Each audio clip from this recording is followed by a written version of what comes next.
Okay, so I'm going to show you how to make one of my go-to smoothies. No. Hannah's going to help, but just measure out about 8 ounces of almond milk, and then we're using strawberry. So go dump it in.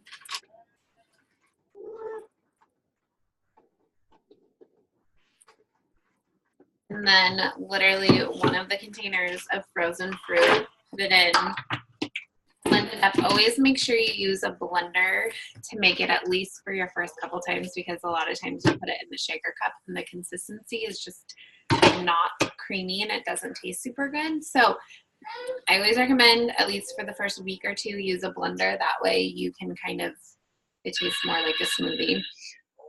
Also, this is one of my go-to frozen fruit, strawberry or vanilla Shakeology and almond milk. The almond milk, I think, makes it creamier and fuller. But if you also have a sensitive stomach, try with half a scoop of Shakeology to kind of start, and then lean into a full scoop. Anyways, also, I will post a couple of my favorite recipes in the email. Just go ahead and make sure you always use the blender. So I hope that was helpful.